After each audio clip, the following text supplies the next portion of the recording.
They judged him the second he pulled into that lot.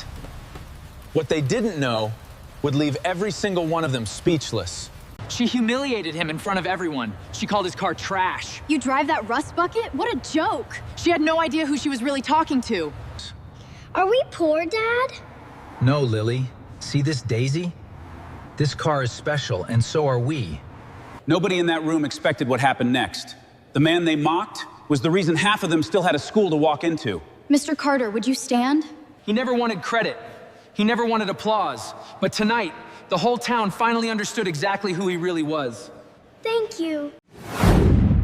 If you've ever been judged for what you drive instead of who you are, this story is for you, and I promise, the ending will leave you speechless. Before we start, hit that like button and subscribe, because stories like this deserve to be heard by everyone. Now, let's begin. The rain had just stopped over Maple Hollow when Daniel Carter pulled his dented, dull silver 2003 Honda Civic into the drop-off line at Brookstone Academy. The engine coughed twice before settling into its familiar rattle, the same rattle it had made for the past 11 years. In the passenger seat, 8-year-old Lily Carter clutched her backpack to her chest and stared out the window at the gleaming SUVs and luxury sedans lined up ahead of them like a parade of polished steel. "Daddy, can we park a little further back today?" Lily asked quietly, not looking at him. Daniel glanced at his daughter. Her curly, light brown hair was pulled into 2 neat pigtails. He'd done them himself that morning, though not as perfectly as her mother used to. Her green eyes, so much like Rachel's, avoided his gaze. "Sure, sweetheart," he said, forcing his voice to stay light. "Whatever you want." He eased the Civic into a spot near the back of the lot, away from the shiny new cars belonging to the other Brookstone families. He didn't need to ask why Lily wanted to hide the car. He already knew. Kids at school had started whispering. He'd heard it himself once, from another parent who didn't bother lowering her voice. "That's the car that picks up the scholarship kid." 2 years ago, none of this would have mattered. 2 years ago, Daniel had a corner office at a Seattle tech company, a 6-figure salary, and a wife named Rachel who filled their house with laughter and the smell of cinnamon on Sunday mornings. Then came the diagnosis: stage 4 pancreatic cancer. 6 months, the doctor said. It took 4. Daniel didn't remember much of those 4 months except the hospital's fluorescent lights and Lily's small hand in his, both of them waiting for a miracle that never came. When Rachel passed, Daniel did something that stunned everyone who knew him. He quit his job. He walked away from stock options, a corner office, and a career he'd spent 15 years building because he realized that no amount of money could buy back the time he'd lost with his wife, and he refused to make the same mistake with his daughter. He moved them to Maple Hollow, a quiet town 3 hours from the city, where the pace was slower and the memories were fewer. He kept Rachel's old Honda Civic, the same car she'd driven to their first date, the same car where he'd proposed to her in a grocery store parking lot with a ring hidden in a bag of frozen peas. On the passenger door, faded now but still visible, was a small hand-painted daisy that 6-year-old Lily had drawn with her mother one rainy afternoon, right before the diagnosis Daniel could have painted over it. He never did. He never would. He worked now as a freelance software consultant, taking just enough contracts to pay the bills, and spent the rest of his time and savings on something few people knew about, a small nonprofit he'd quietly funded called the Carter Foundation, which paid for coding camps, school supplies, and tuition assistance for kids in underserved communities. He didn't talk about it. He didn't want credit. He just wanted to make sure that other families, other kids, wouldn't fall through the cracks the way he sometimes feared Lily might, now that it was just the 2 of them. None of that mattered to Victoria Sterling. Victoria was the kind of mother who arrived at pickup in a brand new Range Rover, sunglasses perched on her head even on cloudy days, trailed by an assistant who carried her youngest son's backpack for him. Her older son, Tucker, was in Lily's class, and that morning as Daniel walked Lily toward the school entrance, Victoria intercepted them with a smile that didn't reach her eyes. "Daniel, I almost didn't recognize your car back there," she said, loud enough for the cluster of parents nearby to hear. "I thought maybe someone had abandoned it in the lot." A ripple of laughter, quickly stifled, moved through the small crowd. Daniel felt Lily's hand tighten around his. "It runs just fine, Victoria," Daniel said evenly. Of course it does, Victoria said, tilting her head with mock sympathy. It's just, well, Brookstone has a certain image to maintain. Some of the other parents have mentioned it. I'm sure it's difficult, being a single father and all, trying to keep up. Nobody's judging you. Her tone made clear that she absolutely was. Daniel felt heat rise in his chest, but he kept his voice calm. He'd learned in the years since Rachel died that anger rarely fixed anything. It just gave people another reason to talk. We manage, he said simply. Of course you do, Victoria said sweetly, before turning to sweep her son toward the entrance, throwing one last glance over her shoulder. Maybe it's time for an upgrade, though, for Lily's sake. Daniel walked back to the Civic alone after drop-off, the parking lot mostly empty now except for a few late arrivals hurrying their kids toward the entrance. He sat behind the wheel for a moment without starting the engine, staring at the small daisy on the passenger door, its yellow petals faded from 11 years of sun and rain. He thought about the mornings when Rachel used to drive this same car to the farmer's market, singing off-key to the radio, Lily giggling in the back seat in her booster chair. He thought about how easy it would be to simply buy a newer car, quiet the whispers, make life smoother for Lily. He also thought about the 12 families the Carter Foundation was currently helping to keep enrolled at Brookstone, families who had no idea where their tuition assistance came from, families who might lose that help if he redirected even a fraction of his savings towards something as simple as vanity. It wasn't really a difficult choice. It just wasn't always an easy one to carry alone. That evening, after dinner, Daniel sat at the kitchen table reviewing the foundation's monthly disbursements while Lily did her homework beside him, her tongue poking out slightly in concentration the way it always did during math. He glanced at her, at the careful way she erased and rewrote her numbers until they were just right, and felt, not for the first time, a fierce and quiet gratitude that he'd chosen this life. The modest apartment, the old car, the slower pace, over the one he used to have. Rachel would have chosen this too, he was certain. She'd always cared more about who they were becoming than what they owned. Lily didn't say anything on the walk to her classroom the next morning. She didn't say anything at pickup that afternoon either, not until they were back in the car, the daisy on the door catching the late sun. "Daddy," she finally said, staring at her shoes, "do you think we're poor?" Daniel's heart cracked quietly in his chest. He pulled the car over before answering, wanting to look at her when he spoke. "Lily, look at me," he said gently. She did. "We have everything we need. We have each other. And sometimes the things that matter most in life don't cost anything at all." "But Tucker said our car is trash," Lily whispered. "And Mrs. Sterling laughed at you today. I saw her." Daniel exhaled slowly. He'd hoped Lily hadn't noticed.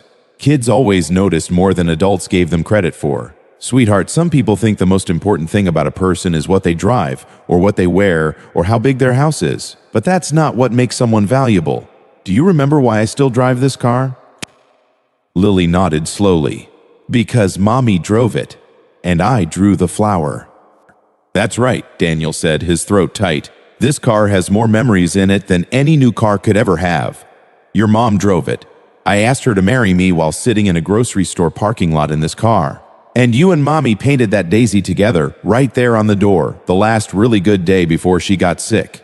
That's not trash, Lily. That's priceless." Lily leaned over and hugged him, and for a moment, neither of them said anything else. But Daniel knew the whispers wouldn't stop on their own.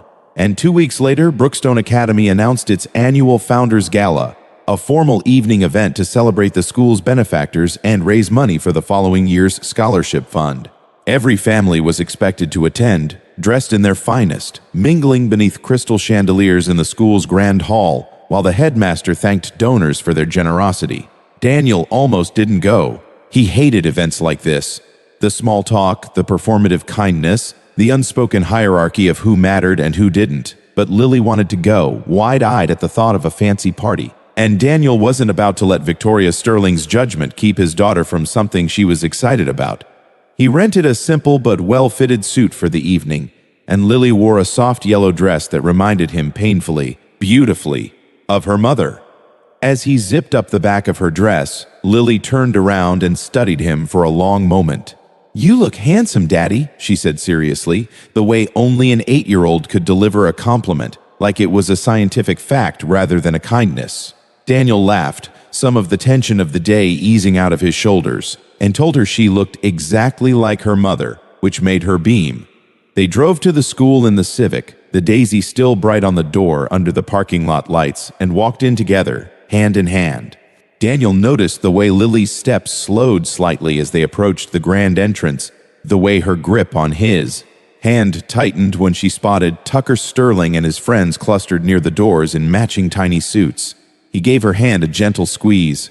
"You don't have to be anyone but yourself tonight," he told her quietly. "That's always been enough." She nodded, took a breath, and walked in a little taller. The hall was exactly as Daniel expected, glittering, loud with practiced laughter, thick with the scent of expensive perfume and catered hors d'oeuvres.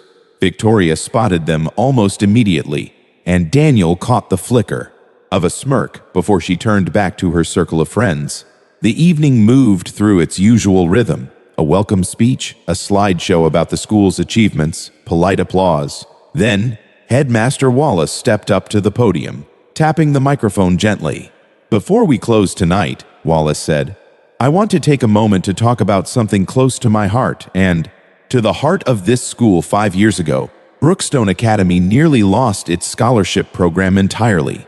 Budget cuts, declining donations. We were on the verge of telling 12 families that their children would no longer be able to attend this school. And then, anonymously, a benefactor stepped forward. Someone who asked for no recognition, no plaque, no thank you dinner. Someone who has, in fact, quietly funded nearly 60% of our scholarship program for the past 3 years through an organization called the Carter Foundation." A murmur rippled through the crowd. Daniel felt his stomach drop. "For years, this person asked to remain anonymous," Wallace continued, "and I've respected that. But tonight, with his permission, I'd like to finally give credit where it's overdue. Because I think it's important for every family in this room, especially our students, to understand that true generosity often looks nothing like what we expect it to look like." Wallace looked directly across the room. "Daniel Carter, would you please stand?" The room went silent. Daniel felt every eye turn toward him, including Victoria's, whose smile had frozen entirely on her face. Lily looked up at her father, stunned, her small hand still in his. "Daddy," she whispered, Is that you?" Daniel rose slowly, his hands unsteady. "It's me," he admitted quietly to Lily and to the room. Wallace continued, his voice carrying easily through the stunned silence. "Mr. Carter left a successful career in technology after losing his wife to cancer so that he could be present for his daughter, Lily, who is a student in our 3rd grade. Rather than rebuild the kind of lifestyle he once had, he chose to funnel nearly everything he earns into ensuring that other families who might otherwise never afford a Brookstone education, have that same opportunity. Tucker Sterling's closest friend, Marcus, has attended this school on a full scholarship for the past 2 years, funded entirely by the Carter Foundation." Victoria's face went pale. Daniel didn't need to look at her to know it. He could feel the shift in the room, the recalibration happening behind dozens of polite, stunned faces. "I drive an old car," Daniel said quietly, though the microphone Wallace extended toward him picked it up clearly. "Because it was my late wife's car, and because every dollar I don't spend on something new is a dollar that can help another kid walk through these doors. I never wanted recognition for that, but if there's one thing I hope everyone here takes away tonight, it's that you never really know what someone is carrying or what they're sacrificing, just by looking at what they drive." The applause that followed was not the polite kind. It rose in waves, parents standing, some visibly emotional, kids clapping without fully understanding why, but sensing the weight of the moment all the same. Lily stood beside her father, beaming with a pride so fierce it nearly broke Daniel's heart in the best possible way. Victoria approached him later that evening, her earlier bravado entirely gone, replaced by something more human. "I'm sorry, Daniel," she said quietly, unable to fully meet his eyes. "I had no idea. I judged you, and I was wrong to do it in front of everyone, especially in front of Lily." Daniel nodded, choosing grace over grievance. We all judge sometimes without knowing the full story, he said. I just hope, moving forward, we remember to look a little closer before we decide what someone's worth. Driving home that night, Lily fell asleep in the passenger seat before they'd even left the school parking lot, her small hand resting near the window, close to the faded daisy on the door. Daniel glanced at her in the glow of the dashboard lights, and for the first time in a long while, he felt something settle inside him. Not pride exactly, though there was some of that too, but peace. The quiet, hard-won peace of a man who had chosen love over image, substance over show, and who had, in his own way, finally been seen. In the weeks that followed the gala, something shifted at Brookstone Academy, subtly but unmistakably. Parents who had once looked past Daniel in the pickup line now greeted him by name. Tucker Sterling, without his mother's prompting, asked Lily if she wanted to sit with him and Marcus at lunch. Marcus, it turned out, had known for months that his scholarship existed, but never who had made it possible. And when he found out, he brought Daniel a hand-drawn thank you card so earnest and lopsided that Daniel kept it pinned above his desk for years afterward. Victoria Sterling, to her credit, didn't disappear or sulk. She quietly signed up to co-chair the following year's scholarship fundraising committee. And though Daniel never brought up the parking lot comment again, he noticed she never made another one like it, to him or to anyone else. A month later, Daniel did trade in the old Civic. Not because he was ashamed of it and not because of anything Victoria Sterling had ever said, but because after 11 years the transmission was finally, truly beginning to fail. Before he handed the keys over at the dealership, he carefully removed the passenger door panel, daisy and all, and had it professionally mounted in a small frame. It hangs in their living room today, a piece of a car that carried them through the hardest years of their lives, right beside a photo of Rachel laughing, sunlight in her hair. Lily still tells people the story sometimes, at school, to new friends who ask about the framed car door hanging on the wall. That's from my mom's old car, she says proudly. My dad kept it because some things matter more than what they look like. And somewhere in that simple sentence, spoken by an 8-year-old girl, is a truth that took the entire town of Maple Hollow and one particularly humbled mother in a Range Rover a long time to finally understand. If this story moved you, let us know in the comments, and don't forget to subscribe for more stories that remind us what really matters. Thank you for watching, and we'll see you in the next one.